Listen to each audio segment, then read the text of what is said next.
More than 70% of individuals diagnosed with colon cancer discover it at an advanced stage when treatment options are more limited and outcomes are more challenging.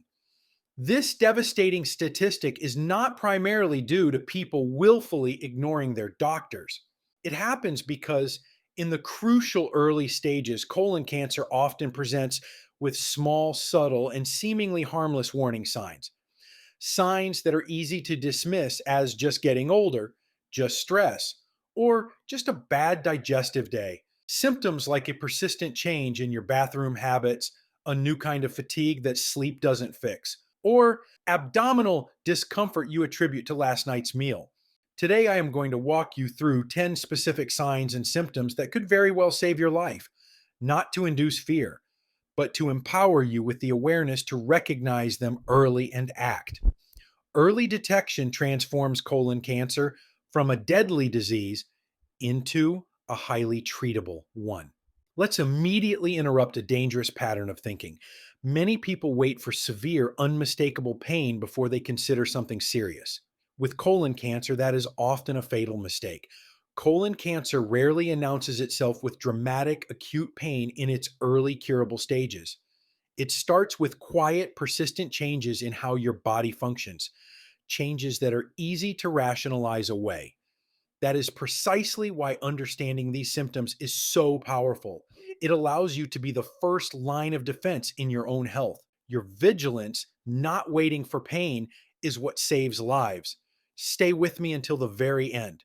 While every sign on this list is important, the last symptom we will discuss is the one that makes experienced gastroenterologists and oncologists sit up and take immediate notice. It is a systemic clue that often points directly to the colon, yet almost nobody outside the medical field connects it to cancer risk. Recognizing it could be the most important takeaway from this video. First, we must understand why colon cancer is so frequently missed until it's advanced. Your large intestine has relatively few pain sensitive nerve endings in its lining. A significant growth can develop, bleed, and even begin to partially obstruct the passageway without causing sharp pain for a long time. This silent progression is what makes the disease so insidious. Therefore, we cannot rely on pain as an alarm bell. We must become fluent in the language of other, quieter alarms, the symptoms, before we get to the first and most common sign, a direct request. Right now, 99% of you are not subscribed. If this life-saving information matters to you, please help this channel reach its goal of 50,000 subscribers. Your subscription and like ensure this vital message spreads. Now let's begin. Sign number 10, a persistent change in your bowel habits. This is the most common early signal. It's not about a single day of constipation or a brief bout of diarrhea from something you ate. We are talking about a change that persists for several weeks, a new pattern that establishes itself. If you have always been regular and suddenly experience weeks of new constipation, or if diarrhea becomes a recurring issue without an infectious cause, your body is signaling that something is disrupting the normal rhythm of your colon. This is not just digestion, it is a change that warrants a conversation with your doctor. Sign number 9, narrow or pencil-thin stools. Pay attention to the shape, not just the frequency. When a tumor begins to grow into the open space, lumen of the colon, it can act like a ring, partially obstructing the passage. As stool passes by this obstruction, it can be squeezed into a thinner, ribbon-like or flat shape. This sign, especially if it's a new and consistent development, is a classic red flag that should never be ignored. Sign number 8, blood in your stool. This can appear in several ways. Bright red blood on the toilet paper or in the bowl, often from the rectum or distal colon. Darker maroon-colored blood mixed with the stool, or even stool that appears black and tarry, melena, which indicates bleeding higher up in the digestive tract. While hemorrhoids are a common and often benign cause of rectal bleeding, it is a dangerous assumption to make without a professional evaluation. Any new or unexplained rectal bleeding requires a doctor's assessment to rule out a serious cause. Now we move beyond direct stool changes to more subtle sensations of dysfunction. Sign number 7, a persistent feeling of incomplete emptying, tenesmus. This is the sensation that you still need to have a bowel movement even after you've just finished. It can feel frustrating and unsatisfying. This feeling can occur when a mass in the rectum or lower colon creates the physical sensation of fullness or pressure, mimicking the need to evacuate, even when the rectum is empty. Sign number 6, unexplained abdominal discomfort, bloating, cramping, or gas. Occasional gas and bloating are normal. Persistent unexplained abdominal pressure, cramping, or a feeling of fullness that doesn't resolve, especially if localized to one area, can indicate a partial obstruction or irritation caused by a growing tumor. If these symptoms are new, frequent, and not linked to your diet, they merit investigation. Now we shift from local gut symptoms to systemic signs, how the problem in your colon can affect your entire body. Sign number 5, unexplained fatigue and weakness. This isn't ordinary tiredness.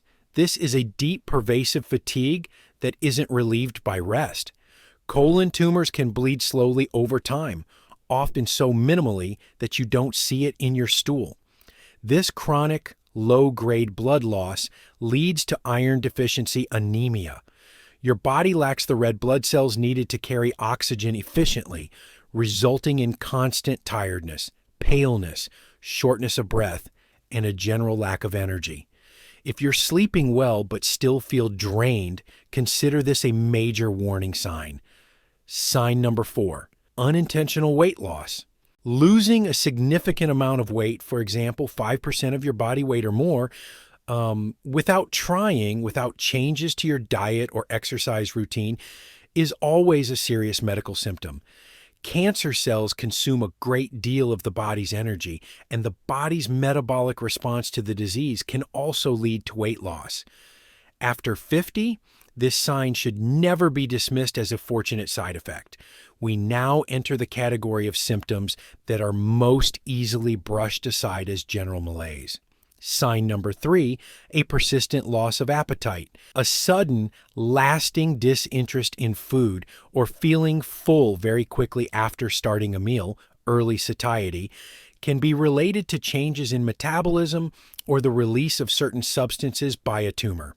If food consistently holds no appeal for you for weeks, it's a signal from your body that something is off. Sign number 2, persistent nausea or vomiting. While commonly associated with stomach bugs, persistent nausea or occasional vomiting without a clear cause can indicate a partial bowel obstruction further down the line.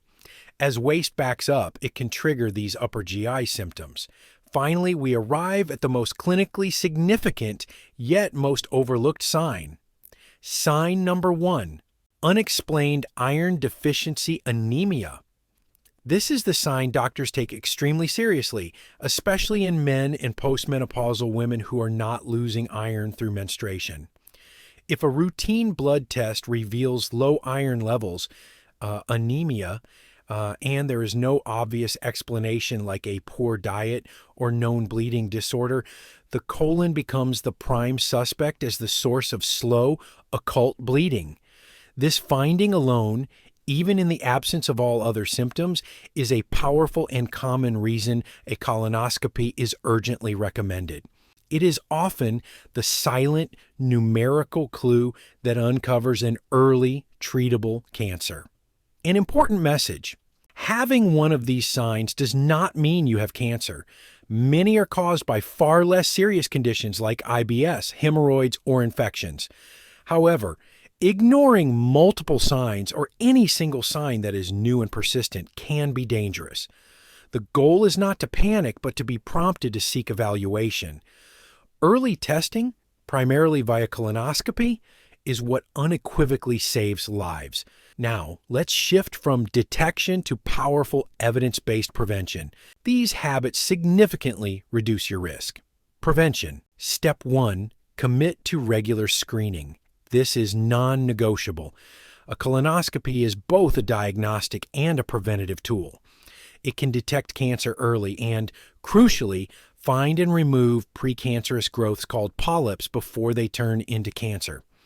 Follow guidelines. Start at 45 to 50 or earlier if you have a family history. This is the single most effective thing you can do. Prevention. Step 2, protect your gut with daily nutrition. Build your diet around plants and fiber. Eat more vegetables, especially leafy greens, fruits, whole grains, legumes, and nuts. Include fermented foods like yogurt, kefir, or sauerkraut to support a healthy gut microbiome. Simultaneously, reduce your intake of processed meats like bacon, sausages, and deli meats, fried foods, and sugary snacks and beverages, which are associated with increased risk. Prevention. Step 3, maintain regular bowel movements. Chronic constipation means waste sits in contact with your colon lining for longer periods, which may increase exposure to potential carcinogens. Aim for regularity through a fiber-rich diet and adequate hydration. Avoid long-term reliance on stimulant laxatives, which can damage nerve function in the colon. Prevention. Step 4, reduce systemic inflammation. Chronic inflammation creates an environment that can promote cancer development. Support your body by prioritizing good sleep, managing stress through techniques like meditation or walking, and engaging in regular physical activity. Even moderate exercise like daily walking has a proven protective effect. Prevention. Step 5, avoid known carcinogenic loads. Limit alcohol consumption and absolutely avoid smoking. Both are established risk factors for colorectal cancer. Be mindful of environmental toxins and choose whole, unprocessed foods as much as possible. Bonus, a simple daily colon protection drink. To weave prevention into a daily habit, try this. In a glass, combine 1 cup of plain kefir or drinkable yogurt for probiotics, 1 teaspoon of ground flaxseed for fiber and anti-inflammatory omega-3s, and a pinch of cinnamon for its antioxidant properties. Stir and consume once daily, ideally with a meal. This simple drink supports healthy gut bacteria, promotes smooth stool transit, and provides nutrients that aid in colon lining repair. A critical warning, this drink and all lifestyle measures are for support and prevention. They do not replace screening. Think of it this way: food supports health, but medical tests save lives. You must use both strategies. If this video has helped you understand your risk and the importance of awareness, I urge you to take action. Subscribe to this channel for more honest, life-saving health information. Like this video to help others see it. And in the comments below, I have a simple, important question for our community. Have you had a colon check yet? What, yes or no? Your answer might inspire someone else to take that vital step. Colon cancer is one of the most preventable major cancers. But that prevention only works if you are willing to listen to the quiet whispers of your body before the problem has a chance to scream. Your awareness is your greatest asset. Use it.